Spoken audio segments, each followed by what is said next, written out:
এবছরের মধ্যেই ৩,০০০ মেগাওয়াট ছাদ ভিত্তিক সোলার প্যানেল স্থাপনের লক্ষ্য নেয় সরকার, কিন্তু ৩ মাসেও দরপত্র কিংবা পাইলটিং তেমন কোনো কার্যক্রমই শুরু হয়নি। এ বিষয়ে বিস্তারিত আলোচনা আমাদের সঙ্গে যুক্ত হচ্ছেন Bangladesh solar and renewable energy অ্যাসোসিয়েশনের পরিচালক নাজনীন আক্তার। জনাব নাজনীন আক্তার, আপনাকে স্বাগত জানাচ্ছি। আমরা যেটা দেখলাম যে নীতিমালা নেওয়া হয়েছিল এই বছরের মধ্যেই ৩,০০০ মেগাওয়াট সৌরভিত্তিক যে বিদ্যুৎ সেটা যুক্ত হবে গ্রিডে। সরকারি বিভিন্ন ভবন, পাশাপাশি সরকারি স্কুল, কলেজ, হাসপাতাল এগুলোর ছাদে ওপেক্স এবং ক্যাপেক্স দুই মডেলে এই প্রকল্প সরকার গ্রহণ করে। কিন্তু এখন পর্যন্ত আপনাদের যে ধরনের জায়গায় বিনিয়োগের সুযোগ রয়েছে ওপেক্স মডেলে স্কুল, কলেজ, হাসপাতালগুলোর ছাদে, সেই জায়গায় এখন পর্যন্ত আপনারা কতটুকু মানে অগ্রগতি দেখতে পাচ্ছেন? ধন্যবাদ। এখন পর্যন্ত যেটা হয়েছে যে নীতিমালাটাতে প্রথমে ছিল যে 22 ডিসেম্বর কমপ্লিট করতে হবে, তবে এখন টাইম লাইনটা একটু ফ্লেক্সিবল করা হয়েছে, ওপেন করে দেওয়া হয়েছে।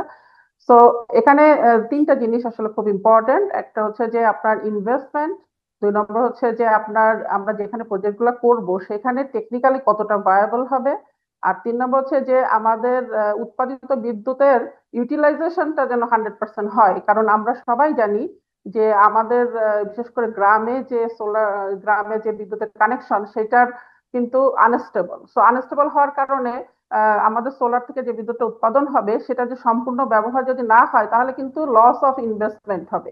তো এই জায়গাটাতে আমাদের কাজ করতে হবে সবাইকে, যে যেহেতু গ্রামগঞ্জের যে জায়গাগুলোর কথা বলা হয়েছে, স্কুল বা হসপিটাল, এগুলোতে কিন্তু খুব ছোট ছোট সিস্টেম। তো সিস্টেম ছোট এবং এখান থেকে উৎপাদিত বিদ্যুৎ যদি গ্রিড না থাকার কারণে লস হয় তাহলে কিন্তু ইনভেস্টমেন্টটা ভায়াবল হবে না।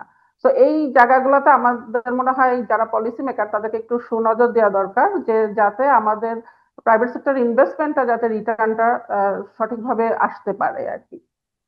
এবং যেটা বলছিলেন যে বিনিয়োগের যে ঝুঁকি আপনি তুলে ধরলেন, তেমন পরিস্থিতিতে ব্যাংক থেকে ঋণ পাওয়া কতটুকু মানে সহজ হবে? যদিও বলা হচ্ছে যে ১,৫০০ মেগাওয়াটের যদি এই ধরনের বিদ্যুৎ সোলার ভিত্তিক বিদ্যুৎ আপনারা স্থাপন করতে চান, সেই জায়গায় ৮,০০০ থেকে ১০,০০০ কোটি টাকার একটি বিনিয়োগের চাহিদাও রয়েছে, যার একটা বড় অংশই ব্যাংক থেকে আপনাদের সংগঠন থেকে বলা হচ্ছিল বারবার। সেই জায়গায় কতটুকু সহজ হয়েছে এখন পর্যন্ত নীতিমালার দিক থেকে, বা সরকার কোনো রকম নির্দেশনা সেখানে বাংলাদেশ ব্যাংককে দিয়েছে কিনা? স্পেসিফিক ভাবে এই রুফটপ সোলারের জন্য কোনো স্পেশাল কোনো যে গাইডলাইন বা স্পেশাল কোনো ব্যাংকের প্রতি কোনো ইনস্ট্রাকশন গেছে এরকম আমাদের জানা নাই। কারণ সোফার আমরা যেটা জানতেছি বাংলাদেশ ব্যাংকের যে গ্রিন ফান্ড আছে বা সহজ যে শর্তে যে লোনটা, এটা কিন্তু এখন কাইন্ড অফ বলা হচ্ছে যে এক্সস্টেড। এবং এটা আমরা অন্যান্য বড় প্রজেক্টের ক্ষেত্রেও দেখছি যে এখন বাংলাদেশ ব্যাংকের এই লোনটা এত সহজ না, অন্যান্য কমার্শিয়াল ব্যাংকগুলো এইভাবে আমাদেরকে গাইড করছে। তো যখন ছোট এই সিস্টেম গুলোর কথা বলছি তখন যে এই ইনভেস্টমেন্টটা খুব সহজে যে হবে এটা কিন্তু কোনো আমরা সুনির্দিষ্ট গাইডলাইন বা সুনির্দিষ্ট কোনো মানে ডিরেকশন পাচ্ছি না এখনো বলা যায়। সব মিলে এই যে কর্মসূচির ভবিষ্যৎ কিভাবে মূল্যায়ন করবেন আপনারা? আপনাদের তো যে ধরনের প্রতিষ্ঠান, আপনারা অ্যাসোসিয়েশন থেকে বাংলাদেশের বিভিন্ন প্রকল্পে কাজ করছেন, তারা কতটুকু উৎসাহী এই প্রকল্পে বিনিয়োগ, পাশাপাশি এখানে অংশগ্রহণের ক্ষেত্রে? স্পেশালি যদি বলি বিনিয়োগের ক্ষেত্রে, আমরা গত যে আমাদের যে আইপিপি মডেলের জন্য টেন্ডার হয়েছে এখানেও কিন্তু দেখা গেছে যে ইনভেস্টরদের বিশেষ করে ফরেন ইনভেস্টমেন্ট খুবই রিল্যাক্টেন্ট ছিল। এবং সব মিলাই ইনভেস্টমেন্ট কিন্তু খুব ভালো হয়েছে এটা বলা যাচ্ছে না, মানে ইনভেস্টমেন্টের কমিটমেন্ট। সো এই স্মল প্রজেক্টের ক্ষেত্রে আমার ধারণা ওই রকম কোনো খুব ভালো সুযোগ বা ফরেন ইনভেস্টমেন্ট বলি বা লোকাল ব্যাংকের উৎসাহ এটা কিন্তু এখনো ক্রিয়েট হয় নাই। তো এই জায়গাটাতে আমার মনে হয় গভর্নমেন্টের একটা প্রি অ্যাসেসমেন্ট করা দরকার, যে আসলে যে স্মল স্কেলের এই সিস্টেম গুলাতে অপেক্স মডেলে আদৌ ভায়াবল হবে কিনা। সেক্ষেত্রে মেবি বড় সিস্টেম গুলাতে যদি হয় সেক্ষেত্রে ওইখানে অপেক্স রেখে ক্যাপেক্স গুলা ছোট সিস্টেমে করা দরকার, বা রুট লেভেলে স্পেশালি আন্ডার মানে লাইক ভিলেজ যেখানে, সেখানে কিন্তু খুব বেশি একটা ভায়াবল হবে না। সো বড় শহর বা বড় বড় সিস্টেমের ক্ষেত্রে অপেক্স ভায়াবল, বাট স্মলের ক্ষেত্রে এটা একটু কনসিডারেশন করা উচিত। এখন আপনাদের যে ধরেন ভাড়া ভিত্তিক ছাদে যদি এই ধরনের সোলার প্যানেল করা হয়, সেক্ষেত্রে খরচ কেমন প্রতি ইউনিটে এখন নেমে এসেছে?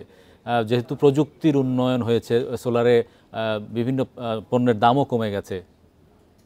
এখন রাফলি বলা হয় যে 1 মেগাওয়াট সোলার করতে লাইক 3.5 থেকে 4 কোটি টাকা খরচ হয়, সেটা কিন্তু মেগাওয়াট স্কেল ভিত্তিতে। কিন্তু যখন এই সিস্টেমটা আমরা কিলোওয়াটে চলে আসবো, লাইক 5 কিলোওয়াট, 10 কিলোওয়াট বা 20 কিলোওয়াট, তখন কিন্তু আমাদের ইনভেস্টমেন্টটা বেশি হয়ে যাবে। তখন দেখা যায় একটা সিস্টেম ইনস্টলেশনের কিছু খরচ আছে যেগুলো ছোট ছোট সিস্টেমে বেশি হবে। তাতে দেখা যাচ্ছে যে একটা সিস্টেমের জন্য লাইক যদি ওয়াট পিকে চিন্তা করি, 50 টাকা পার ওয়াট পিক হয়ে যাবে। সো এখানে ইনভেস্টমেন্টটা বেশি হবে, এবং আমাদের রিটার্নের ক্ষেত্রে যেহেতু বিদ্যুৎটা সবসময় কন্টিনিউয়াস 24 মানে সারাদিনে না থাকার কারণে লস অফ রেভিনিউটাও হবে। তো এই জন্য ইনভেস্টমেন্টের ক্ষেত্রে পে ব্যাক পিরিয়ডটা, যেখানে অন্যান্য সোলার, রুফটপ সোলারে 5 বছর, এটা হয়তো 8 থেকে 10 বছর হয়ে যেতে পারে। ধন্যবাদ জনাব নাজিন আক্তার আমাদের সঙ্গে যুক্ত হওয়ার জন্য।